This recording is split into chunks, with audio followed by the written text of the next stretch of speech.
Semoga Allah selalu membimbingmu dan biarlah angin menuntun langkahmu.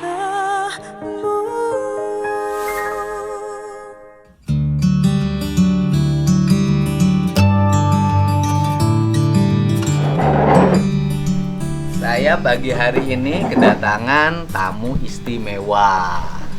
Siapa yang nggak kenal Ibu dokter juga kan? Dokter juga, Siti Fadila Sufari. Orang yang punya idealisme tingkat dewa di Indonesia. Aduh. Iya Bu, jarang loh orang punya idealisme yang tinggi mencintai Indonesia seutuhnya. Amin. Kan ada yang mencintai negara hanya aksesoris, Ya. ada yang mencintai negara sepenuh hati. Ada Dan yang ikhlas. menikahi orang hanya karena badannya, ada yang menikahi orang dengan hati, Cinta ya. dengan keburukannya, bukan Ya, hanya dengan baiknya Bu ya. Nah, saya termasuk ini unik. Ini problem kesehatan Indonesia, khususnya saya Jawa Barat lah Bu ya. Kok pola berpikir kita ini yang saya pahami ya, baik aparat, teman-teman di kesehatan, kemudian penyelenggara kegiatan kesehatan. Kok kenapa sih sekarang ini orientasinya pengobatan aja Bu? Itu dia. Ya memang itu yang terjadi sekarang ini. Dan kalau saya lihat kebijakan-kebijakan yang ada di Indonesia ini itu copy paste dari kebijakan di luar. Oh. Jadi mudah-mudahan nanti pemerintahan Pak Prabowo bisa cermat memilih menteri kesehatannya betul-betul dokter yang tahu gitu ya. Nah, ini saya lihat copy paste apa yang maunya WHO diterjemahkan langsungnya begini, padahal kita mempunyai kebudayaan sendiri. Oh iya, itu budaya. Kita mempunyai Itu penting. cara-cara sendiri yang sesuai dengan budaya kita. Iya. Nah, itu kita harus mengadjust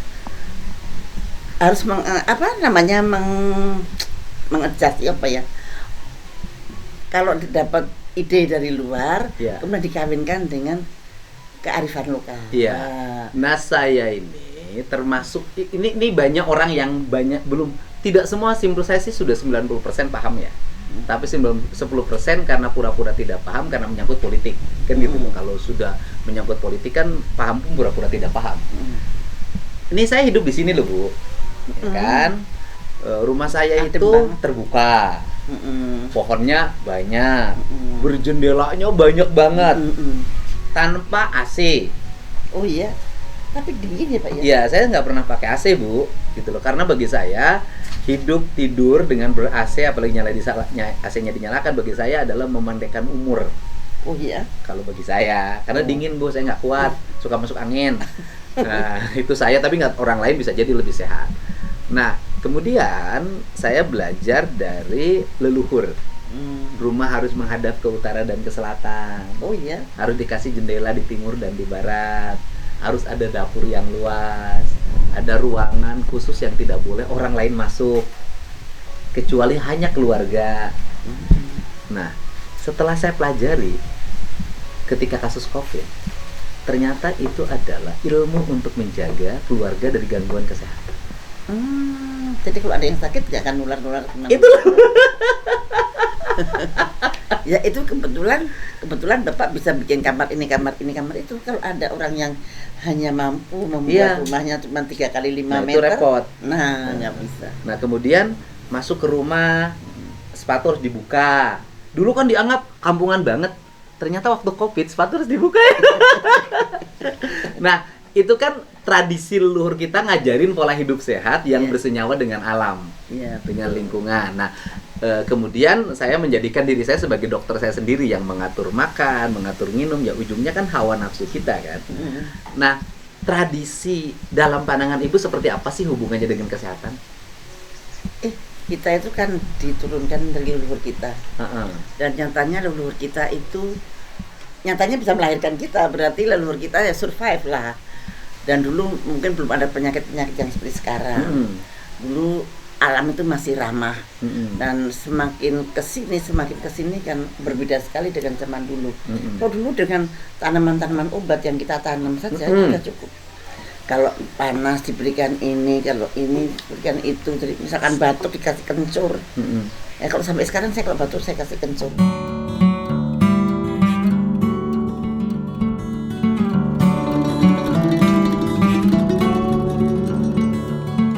Ibu dokter, sudah jadi dokter. Dokter loh Bu, Ya. UI loh Bu. Ibu nggak gengsi batuk pakai kencur Bu? Apa ibu nggak ketinggalan zaman gitu loh Bu? Iya, Bapak coba kalau nanti kalau batuk sempat minum kencur. Kilo sendiri, diper sendiri. Nah dulu waktu saya masih muda, masih kecil. Iya. Nah ibu saya itu sakit tekanan darah tinggi. Sakit tekanan darah tinggi dan dia selalu minta saya untuk menggerus seledri. Seledri dan selalu kemudian saya minumkan ke ibu dan kemudian setelah diminumkan tensinya turun. Jadi tekanan darah tinggi cukup dengan Seledri. seledri digerus, diulek, Terus diperes. airnya dimasukin air, diperes, diminum.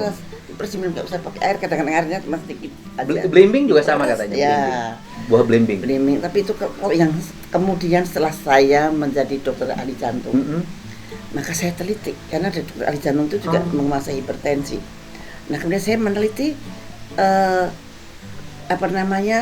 seledri dengan kumis kucing, saya campur dan kemudian saya bikin kapsul dan kemudian diuji klinik di Badan POM, lolos sebagai obat hipertensi. Sekarang ada Sekarang di pasar. Ada. Di apotek ada. Ada, saya kira. Ada. Nah, kalau begitu, sebenarnya penguatan kesehatan warga, kesehatan masyarakat itu harus dimulai di keluarga dong, Bu. Iya. Malah dulu saya pernah membangkitkan apotek keluarga. Itu zaman saya Orde Baru, Iya, waktu SD. apotek keluarga. Itu setiap rumah harus itu ada. Warung Betul. hidup. Nah, kalau itu apotek. Kan ada Apotek warung hidup, ada apotek keluarga. Kalau warung hidup bawang, cabe. Iya. Nah itu warung hidup. Artinya orang nggak usah ke warung. Itu namanya apotek keluarga. Tabulapot, tanaman obat di pot itu. Bu. Ya, betul. Harusnya dari situ dong. Iya. Mulainya. Itu nanti kalau Bapak jadi gubernur itu digiatkan lagi, Pak. Oh. Jadi itu untuk meningkatkan ketahanan nasional itu justru dari kekuatan kita Indonesia sendiri. ini subur ya kan? Kita itu paling kaya dengan bahan-bahan alam. Bahkan nomor 1 di dunia kalau kekayaan laut dihitung. Tapi kalau kekayaan laut nggak dihitung ya nomor 2 setelah Brasil. Tapi kita itu sangat kaya dengan namanya kekayaan alam, biologi, biota. Jadi pembangunan nanti dimulai dari pendidikan keluarga, pendidikan pranikah. Atau ibu-ibu yang belum nikah diajarin bagaimana nanti setelah berkeluarga dimulai dengan menanam tanaman-tanaman obat di lingkungan rumah. Ya. Kemudian nanti manfaatnya diajarin, kencur manfaatnya ini, jahe dan ini, Kunyit. laja, kunyit. Nah kemudian selama sebulan sebelum nikah itu dididik. Sehingga ketika dia hamil, dia sudah bisa membuat langkah-langkah penanganannya sendiri. Ya itu boleh saja asal Bapak mempunyai satu sistem yang realistis. Pas pendidikan itu bisa enggak, kalau orang-orangnya sibuk bagaimana, apa cukup pakai leaflet, apakah harus dididik harus bertemu mata. Nah itu yang mesti dipikirkan. Tapi untuk memberikan pengetahuan pada keluarga-keluarga muda itu penting. Dan janganlah kita selalu tergantung dengan obat-obat luar, obat-obat kalau tidak terpaksa banget ya, tetapi Emergensi boleh. ya emergensi boleh, dan untuk life saving juga boleh. Ya misalkan Anda sudah terdiagnosis ini obatnya ini ya itu harus. Tapi kalau untuk menjaga, yang penting adalah menjaga kesehatan atau prevention. Nah itu kalau bisa itu dengan kekuatan alam. Kekuatan alam. Artinya bahwa menjaga alam lingkungan, airnya tetap bersih, gunungnya terpelihara, udaranya tidak tercemar, tata kelola rumahnya memadai, sanitasi lingkungan memadai, Nah, itu sesungguhnya PR Bapak nanti kalau jadi gubernur. Nggak enteng itu. oh, berat. Ya, berat itu. Karena berhubungan dengan kepentingan bisnis.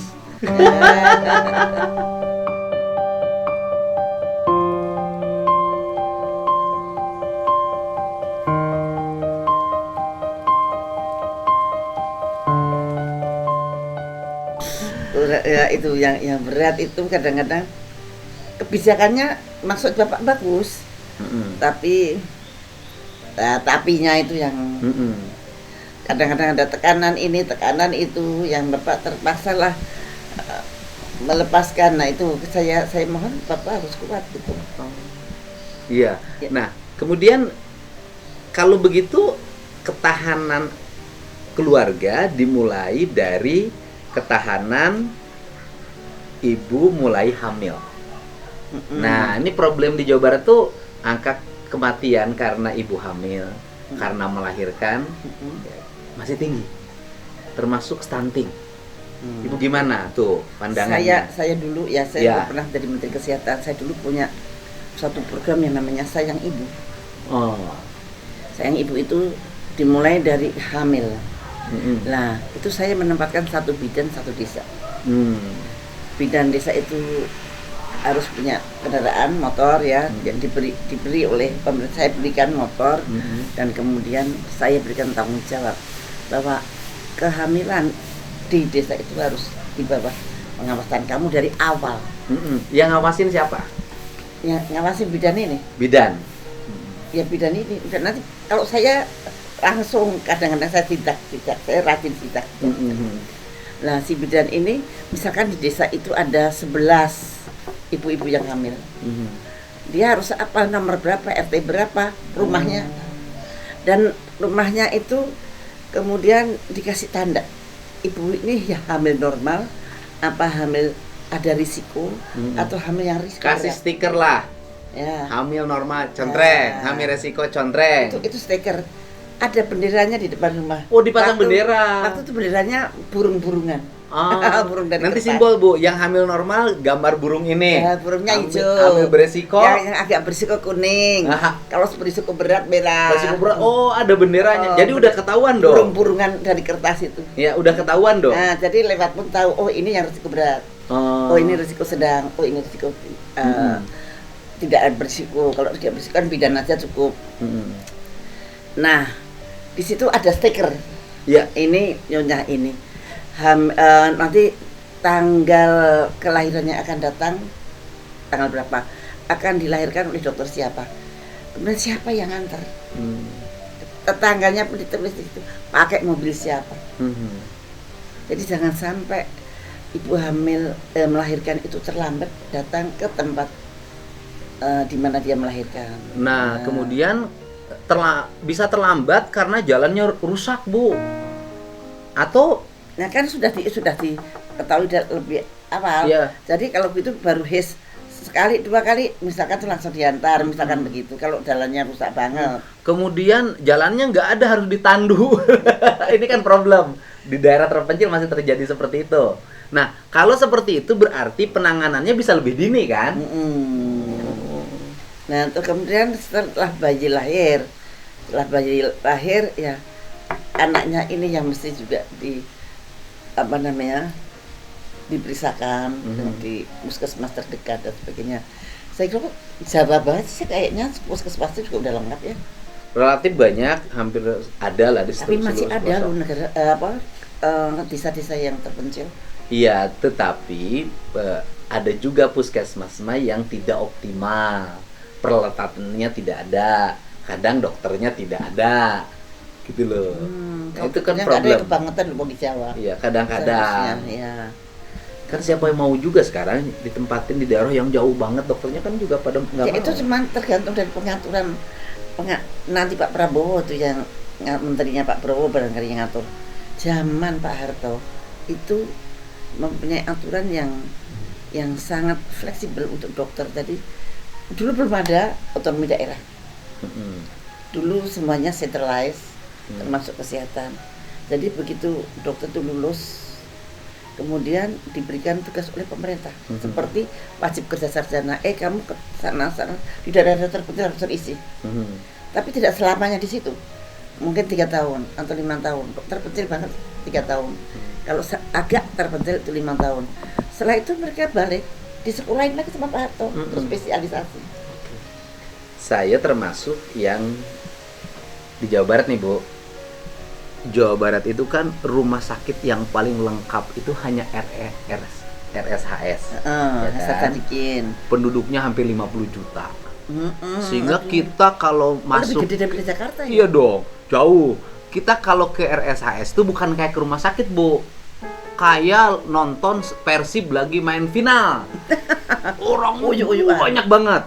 Terus ditambah pembangunannya kan nggak sekaligus, Bu.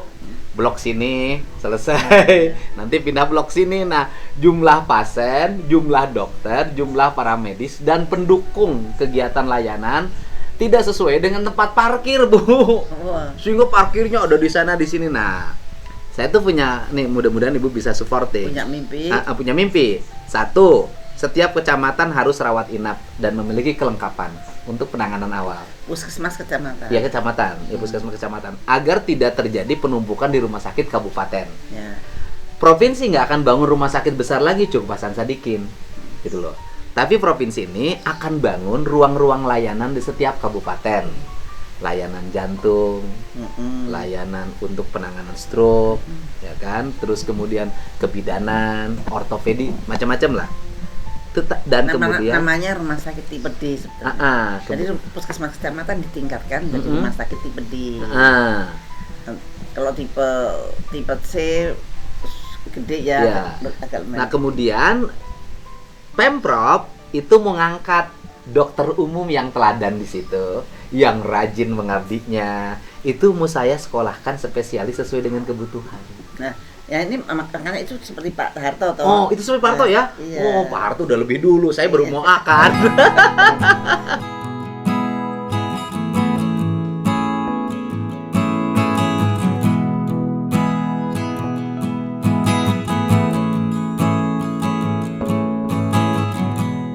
Nah, sayangnya dengan desentralisasi ini, nah yang ada di sini nggak bisa berkarir nasional.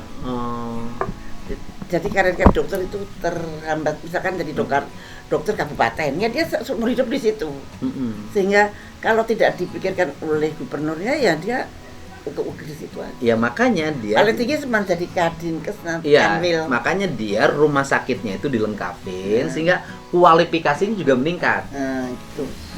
Dan nanti Bapak betul-betul harus hitung seberapa banyak yang dibutuhkan oleh warga. Rumah sakit tipe D, tipe C, kalau bisa tipe B.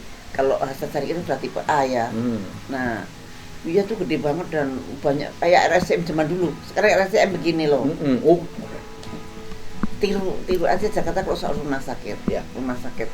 Dulu zaman saya transisi dari puskesmas kecamatan ke rumah sakit tipe D. Tuh kemudian sekarang rumah sakit tipe D ke C.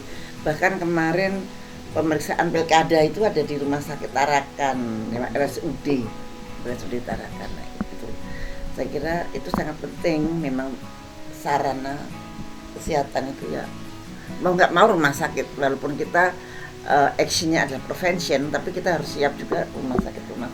Nah, sekarang kita bicara tentang tadi, Bu, orang ibu hamil, terus melahirkan, terintegrasi kan, dia jadi bayi, jadi balita. Nah, ini kan beda mungkin alam kita dulu kan belum ada handphone, Bu, motor belum seperti hari ini murah banget. Kemudian zaman kita dulu kan waktu bayi disuapin makanan apa yang ada di desa. Ke sekolah kita bawa bikin nasi goreng di rumah.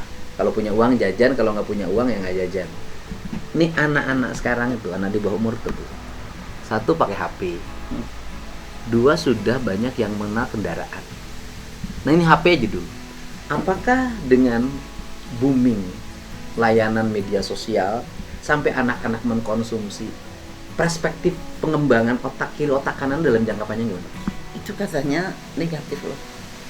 Banyak literatur yang saya baca bahwa efek anak-anak pakai HP itu satu ada radiasi ya ke otaknya. Kedua, anak-anak itu menjadi terfokus pada ini.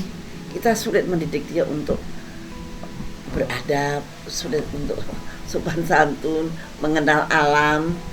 Tapi kalau nggak tahu ya, kalau di Jawa Barat kan masih banyak alam ya. Kalau di kota-kota lebih serem lagi. Nanti kalau sekolah diharuskan punya HP.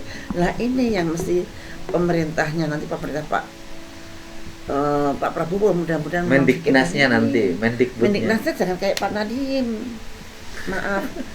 Aduh, itu nampaknya saya prihatin betul. Sekarang itu anak-anak sekolah itu tidak tahu geografi. Ada bu guru di Jawa Barat nggak tahu Padang itu di mana. Padang itu pulau Sumatera itu kayak apa, kayak di mana sih pulau Sumatera? Nggak tahu peta. Nggak. Kan bisa ada Google Bu sekarang.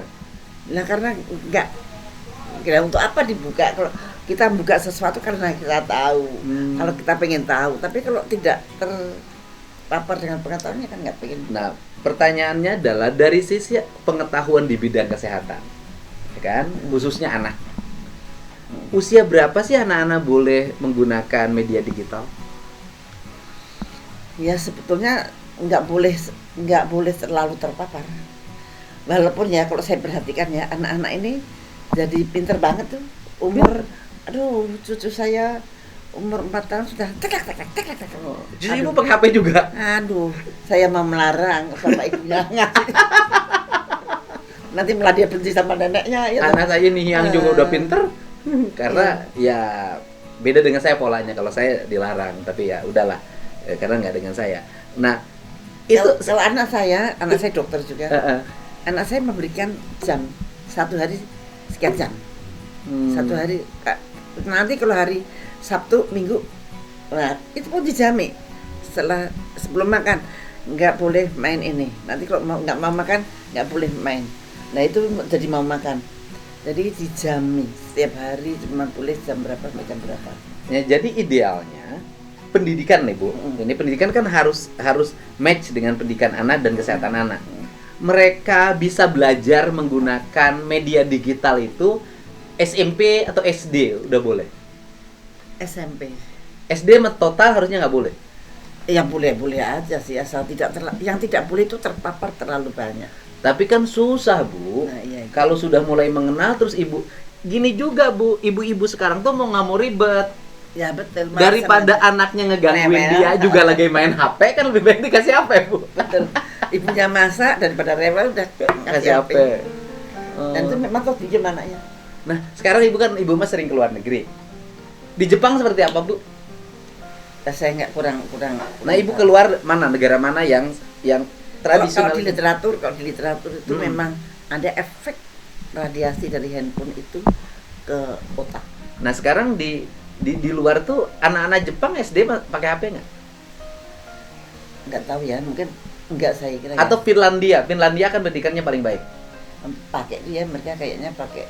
Kayaknya udah apa ya, dengan teknologi yang mereka maju. Tapi sebaiknya SD itu tidak. Wah, saya nggak berani bilang begitu karena saya nggak punya angkanya. Oh, ibu nggak berani berikan statement SD itu harusnya manual. Jangan dulu digital. Hati saya begitu, tapi kalau saya berani ngomong aja. Kalau saya berani, SD itu sebaiknya manual. Kalau gubernur ya, harusnya manual, jangan digital. Ya. Jangan diwajibkan, jangan lagi diminta sekolah anak-anak SD sudah menggunakan HP. Ya. Sekarang SD sudah HP. Harusnya. Sekarang. Iya, SMP baru 1/4 kalau menurut saya. Ya boleh. Nah nanti Bapak kan jadi gubernur, jadi Bapak berhak untuk mengatur rakyat Bapak. SD itu kewenangan Bupati Wali Kota, SMP kewenangan Bupati Wali Kota, SMA baru kewenangan provinsi.